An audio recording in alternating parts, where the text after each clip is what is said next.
परम शांति। आज के बापूजी के विशेष संदेश में बहुत सारी बापूजी ने नई नई बातें हमको समझाई हैं, जिसके बारे में हम समझेंगे। बापूजी कहते हैं, बच्चे हल्के रहो, बिल्कुल हल्के, ज़्यादा सोचो मत। अर्थात कोई भी बात या कोई भी कार्य या स्वयं का या किसी भी आत्मा का स्वभाव संस्कार समझ में नहीं आता तो उसे 100% बाप हवाले कर स्वस्थिति में स्थित हो। बाप यानी परमात्मा बाप के संग आकर बैठ जाओ। हर तरफ से अपना बुद्धि योग हटा बाप की तरफ लगाओ। समय बस परिवर्तन होने ही वाला है। बहुत इम्पोर्टेंट लाइन है। बापूजी हमें वार्निंग दे रहे हैं, हमें समझानी दे रहे हैं कि समय अब बस परिवर्तन हुआ कि हुआ। जैसे कि माँ भी वाणी में बोलते हैं कि आपका जो समय अभी चल रहा है, एक पैर इस दुनिया में तो दूसरा पैर आपका ऊपर की दुनिया यानी बेहद के बाप के साथ, बेहद के परम धाम में। ये हमारा फरिश्ता स्वरूप जो है अव्यक्त दुनिया में, ऐसा हमारा बुद्धि योग होना चाहिए बाप के साथ। एक कदम उठाने की ही तो देर है। यानी हमने इस 5 तत्वों की दुनिया से ये कदम उठाया और हम पहुंचे अपने घर, अपने बाप के पास, और हमारे लक्ष्य को प्राप्त किया। हमारे क्रिएशन होने का, जो हमें क्रिएट किया गया, जिसके लिए हमने मनुष्य जीवन लिया, उसका पर्पस सॉल्व करके हम बाप के पास पहुंचे। तो बुद्धि योग हमेशा कहाँ लगना है? बाप के साथ, क्योंकि समय बस परिवर्तन हुआ कि हुआ, होने ही वाला है। आगे बोला है बापूजी ने कि आप बच्चों को इस दुनिया में कुछ भी नया नहीं दिख रहा। नया तो अभी हमें बहुत कुछ दिख रहा है दुनिया में।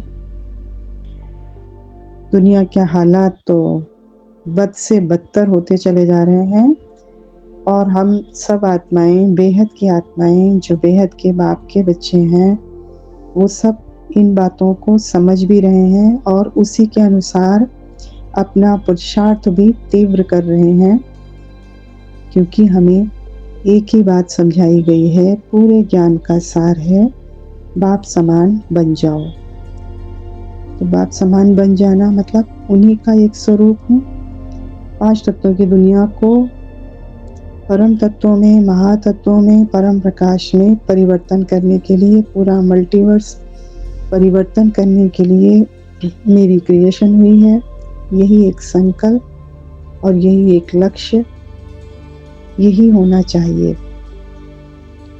तो बापूजी ने बोला आगे कि बाप पर निश्चय रखो कि बस परिवर्तन हुआ कि हुआ। यानी कुछ बच्चे बोलते हैं ना कि क्यों नहीं हो रहा, जल्दी क्यों नहीं हो रहा। कुछ बच्चों को जल्दी है, तो कभी भी ऐसा नहीं होगा कि कोई भी, चाहे बेहद की आत्मा है, अगर वो अपने कर्म बंधन से परेशान है और इसके कारण वो चाहती है कि परिवर्तन जल्दी से जल्दी हो जाए, तो किसी एक आत्मा के अपने खुद के संकल्प के कारण, यानी खुद के स्वार्थ के संकल्प के कारण परिवर्तन नहीं होगा।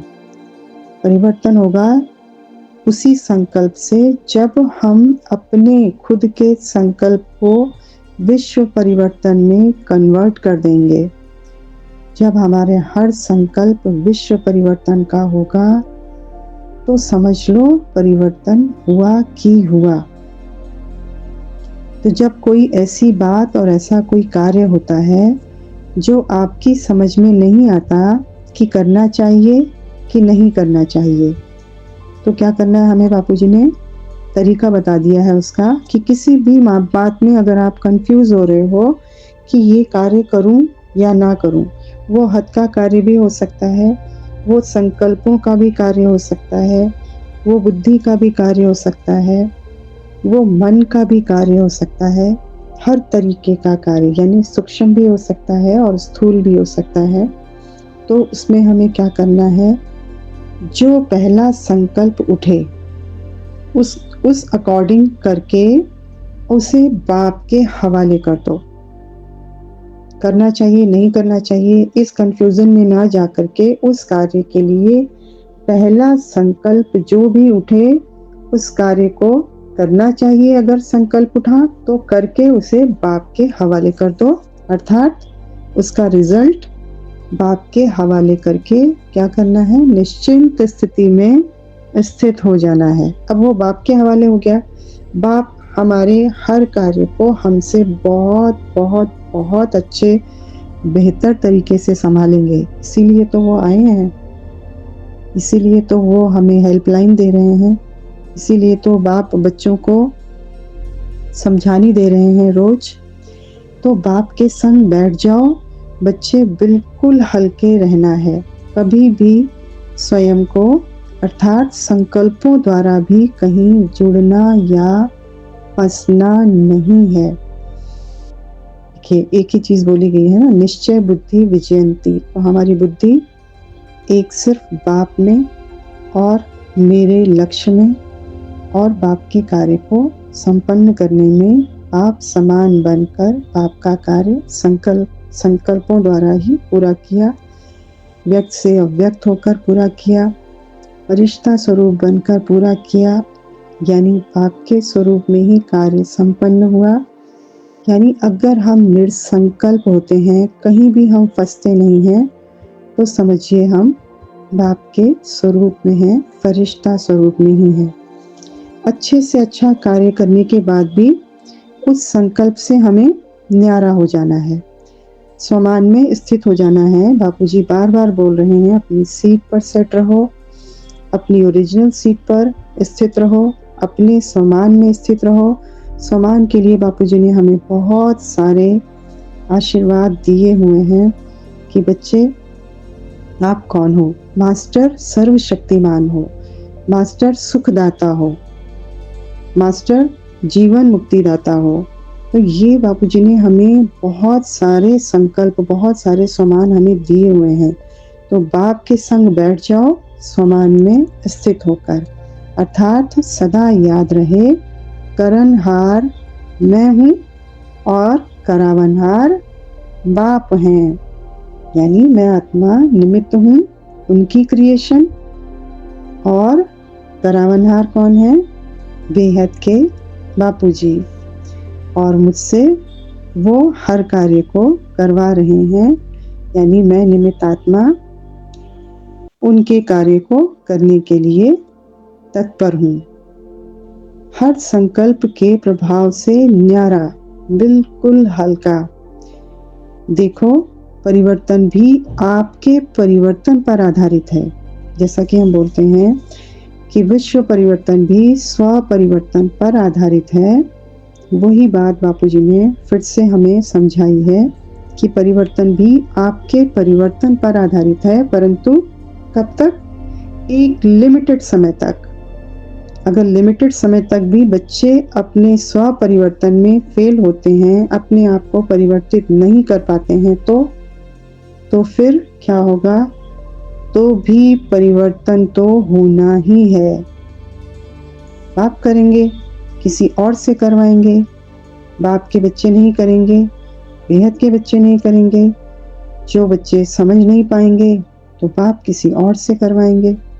बाप को क्या करना है, एक रेज ही तो मारनी है किसी भी आत्मा के ऊपर, और कार्य संपन्न हुआ। इसलिए बाप की समझाने की महीनता को समझकर हर चीज से न्यारे हो जाओ। न्यारी आत्मा ही क्या होगा, बहुत इंपॉर्टेंट लाइन बोली है, न्यारी आत्मा ही अंतिम समय 100% बच पाएगी। यहाँ पर शरीर के बचने की बात नहीं हुई है, आत्मा के बचने की बात हुई है। और जो आत्मा इस 5 तत्वों की दुनिया से, सूक्ष्म दुनिया से, हर दुनिया से न्यारी होगी, वो आत्मा ही अंतिम समय 100% बच पाएगी। मतलब बापूजी ने पूरी गारंटी दे दी उस आत्मा को कि अगर हम न्यारे हैं तो हम 100% बच पाएंगे। यदि कहीं भी संकल्प फंसे हुए हैं, ये भी समझानी दे दी बापूजी ने कि यही अगर मान लीजिए 5 तत्वों की दुनिया में या कहीं भी आपके संकल्प फंसे हुए हैं, तो आपको भी अन्य आत्माओं की तरह ही पश्चाताप या दुख की भासना होगी, जैसा कि जो कि बाप बिल्कुल नहीं चाहते, चाहे 1% ही क्यों ना हो। यानी बापूजी कहते हैं 99.9% भी तैयारी नहीं, पूरी 100% तैयारी होनी चाहिए बच्चों की। तो अगर हमारे संकल्प कहीं फंसे हुए हैं, तो हमारा पश्चाताप या हमारा दुख, चाहे वो हमारा 1% ही क्यों ना हो, वो भासना हमारी यहाँ हमें रोक लेगी। यानी आत्मा 100% वाली कैटेगरी में नहीं पहुंचेगी। तो बापूजी ने कहा कि अगर कहीं भी संकल्प फंसे तो आपको भी अन्य आत्माओं की तरह ही पश्चाताप या दुख की भासना होगी, चाहे 1% हो, परंतु होगी तो ना। बाप भी समझाते हुए कैसे बोल रहे हैं कि परंतु होगी तो ना। तो बाप बिल्कुल नहीं चाहते कि मेरे बच्चे 1% भी पश्चाताप में या दुख में जाएं, जो बाप बिल्कुल नहीं चाहते। जिन बच्चों को इतना समय तक एक एक बात की समझानी दी, इतना काबिल बनाया, कितने समय से हमें समझाया जा रहा है, तो वो बच्चे अपने थोड़े से अलबेलेपन के कारण कहीं भी फंस जाएं, ऐसा बाप बिल्कुल नहीं चाहते। बाप क्या चाहते हैं, बस बच्चे बाप पर न्यौछावर हो जाओ। तो बाप पर न्यौछावर हो जाएंगे तो क्या होगा, हम बच्चे ही बाप समान बन जाएंगे। तो बाप ने अंत में बोला कि बस बच्चे बाप पर न्यौछावर हो जाओ, तब ही बाप समान बन पाओगे। अच्छा, परम शांति।